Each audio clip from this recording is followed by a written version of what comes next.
అందరికీ నమస్కారం అండి. నా జీవితంలోని మరిచిపోలేని రోజు ఇది. 1973వ సంవత్సరంలో నన్ను ఒక బిజినెస్ మ్యాన్గా ఉన్న నన్ను ఎవరో తీసిన ఫోటోలు చూసి వెంటనే పిలిపించి వారి సినిమాల్లో డైరెక్ట్గా హీరో అని చెప్పి ఫిక్స్ చేసి నెక్స్ట్ డే నుంచే ఇక్కడ ఇదే మెర్కరాలో మిడికరీలో తల్కావేరి అనే ఈ కావేరి నది పుట్టిన ప్రదేశంలో ఫస్ట్ షాట్ తీసి ఈరోజు నేను మీ ముందు నిలబడ్డానంటే దానికి కారణం ఆ మహానుభావుడు.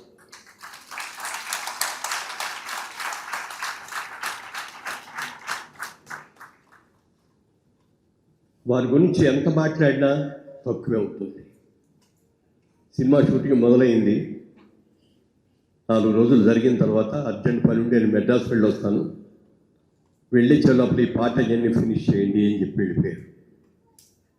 4 రోజుల తర్వాత వచ్చారు, అయిపోయిందా పాట అని అడిగారు. అవ్వలేదండి అన్నారు డైరెక్టర్. ఎందుకని అండి అంటే రాత్రి బాగా చల్లగా ఉంటుందండి, తట్టుకోలేకపోతున్నారు ఎవరి కాళ్ళు, 1 గంట 2 గంటల కంటే ఎక్కువ పని చేయలేకపోతున్నారు అని చెప్పారు. నో ఇవాళ అయిపోవాల్సింది, పాట పూర్తి చేద్దాం, నేను ఇక్కడే ఉంటానని చెప్పి పాట మొదలుపెట్టాము. కొంతసేపు అయ్యేటప్పుడు బాగా చలి వణుకుతున్నాం అందరూ. ఆయన రాము అని ఆయన దగ్గర డ్రైవరు, చాలా ఆత్మీయుడు. రాము అందరికీ టీ తీసుకొచ్చి ఇవ్వు అన్నారు. అందరికీ టీ తీసుకొచ్చారు. టీ తాగాం.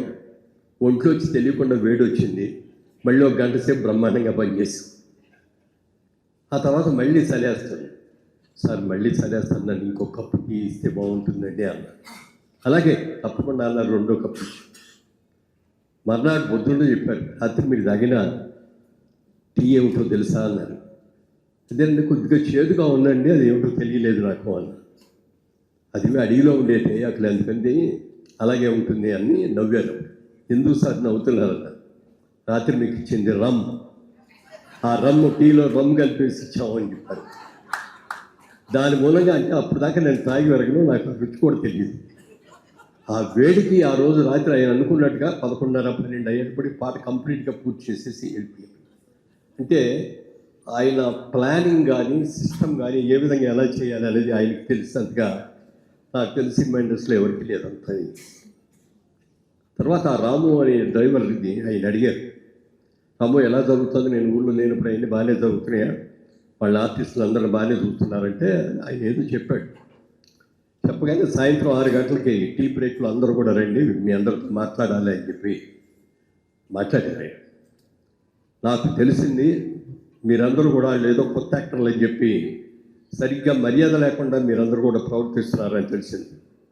వాళ్ళు పాండీ బజార్లో తిరిగి వేషాల కోసం తిరిగిన వాళ్ళు కాదు. వాళ్ళు ఆయన ఒక బిజినెస్ మ్యాన్, విజయవాడ నుంచి వచ్చారు. మన రిక్వెస్ట్ మీద వచ్చి మనకి దగ్గర చేస్తున్నారు. అలాగే గిరిబాబు గారు కూడా మన సినిమాలో, మన కంపెనీలో అక్కినేని నాగేశ్వరరావు గారు లాంటి పెద్ద హీరోలతో, శోభన్ బాబు గారు లాంటి పెద్ద హీరోలతో మనం సినిమాలు చేసాం. వాళ్ళని మనం ఎలా ట్రీట్ చేసామో కొత్త వాళ్ళైనా వీళ్ళని కూడా అలాగే ట్రీట్ చేయాలి. ఎవరైనా వాళ్ళు చిన్నగా చూసినట్టుగా కనుక నాకు తెలిస్తే మిమ్మల్ని వెంటనే ఇక్కడి నుంచి పంపించేస్తాను అని చెప్పి వాళ్ళకి ఆ పెద్ద హీరోలకి ఎంత గౌరవం ఇది ఇచ్చారో మేము కొత్తగా ఎల్బోర్డ్లో అయినా మాకు కూడా అయినా అలాంటి గౌరవాన్ని ఇచ్చారు. చాలామంది కొత్త యాక్టర్లు అంటే ఎవరు రెమ్యూనరేషన్ కూడా ఇవ్వరండి. అంతేకాకుండా వీలైతే వాళ్ళ దగ్గర నుంచి కొంత పెట్టుబడి కూడా సినిమాలో పెట్టండి నేను కూడా పెట్టేస్తాను.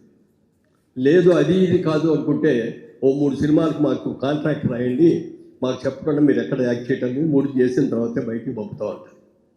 అలాంటివి ఏమీ పెట్టుకోకుండా ఆయన దగ్గర నుంచి మేము తీసుకుని మా ఇద్దరిని, గిరిబాబుని నన్ను ఇద్దరిని పిలిచి చెరొక 3,000 రూపాయలు మాకు రెమ్యూనరేషన్ ఇచ్చారు. That is my first remuneration and my biggest remuneration.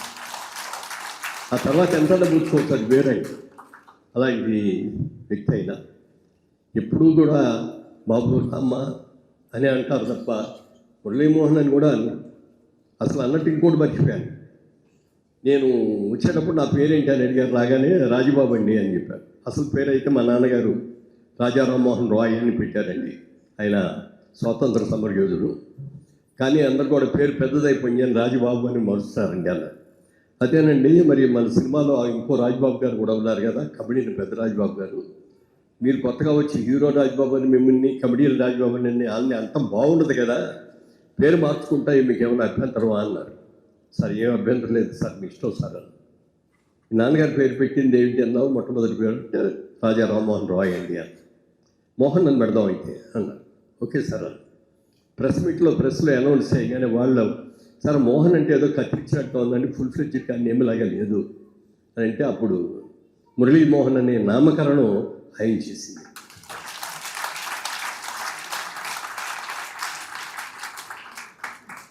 ఇవాళ మురళీమోహన్ అనే సామాన్యమైన వ్యక్తి సినిమా యాక్టర్గా మారటానికి కానీ, గత 52 సంవత్సరాలుగా సినిమాల్లో నటిస్తూ ఉండటం కానీ, ఈ రోజున భారత ప్రభుత్వం నుంచి పద్మశ్రీ అవార్డు అందుకోబోతున్నందుకు కానీ, వీటన్నిటికీ ఎవరు అంటే the only one and only gentleman, my godfather Shri Shri Atluri Potti చక్రవర్తి.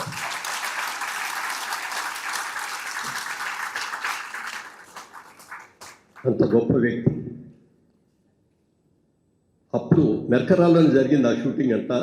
అప్పుడు ఈయనకి ఈ ప్లేస్ బాగా నచ్చింది, చాలా బాగుంది, ఫ్యూచర్లో మనం ఏదైనా చెయ్యాలి ఇక్కడ నా ఆలోచనని ఆయన 80వ వయసు వచ్చిన తర్వాత ఇక్కడికి వచ్చి ఆయనే కూడా ప్లేస్లన్నీ కూడా తిరిగి ఇది హయ్యెస్ట్ పీక్గా ఉంది, ఇది బాగుంటుంది అని చెప్పి ఆ ల్యాండ్ ఇక్కడ కొని దాన్ని వన్ మ్యాన్ ఆర్మీ, సరిగ్గా చెప్పాలంటే వన్ మ్యాన్ ఆర్మీ. ఆయన 10 సంవత్సరాలు అంటే మధ్యలో కరోనా వచ్చి డిస్టర్బ్ అయింది, ఇంకా ఏవో డిస్టర్బెన్స్లు కూడా వచ్చినాయి. దాన్ని పూర్తి చేసి ఈ రోజున ఇంతమంది ప్రముఖుల సమక్షంలో ఇంత అద్భుతంగా చేస్తున్నందుకు వారిని మనస్ఫూర్తిగా అభినందిస్తున్నాను. ఇందాక గురవారెడ్డి గారు చెప్పినట్టుగా మీరు శతమానం భౌతిలాగా 100 సంవత్సరాల్లో ఆరోగ్య ఐశ్వర్యాలతో ఉండాలని, మాలాంటి వాళ్ళని ఇంకా కొంతమందికి మీరు దారి చూపించాలని మనస్ఫూర్తిగా కోరుకుంటూ, మరి మాజీ రాష్ట్రపతి ఉపరాష్ట్రపతి వెంకయ్యనాయుడు గారు కూడా ఇవాళ ఆయనకి ఆరోగ్యం బాగోపోయినా కూడా తప్పకుండా రావాలి అంటే ఆయన ఇచ్చిన మాటకు నిలబెట్టుకొని వారు ఇచ్చినందుకు వారికి మనీ నా హృదయపూర్వకంగా పాదాభివందనం చేస్తున్నాను. ఇక super star, Indian super star Rajinikanth గారు, ఆయన చాలా రోజుల తర్వాత కలుసుకున్నాం. కారు దిగ్గానే ఎదురుకుండా నన్ను రాగానే వచ్చి చూసాను, అలా హక్ చేసుకొని బాగున్నారా మురళీమోహన్ గారు అనేది.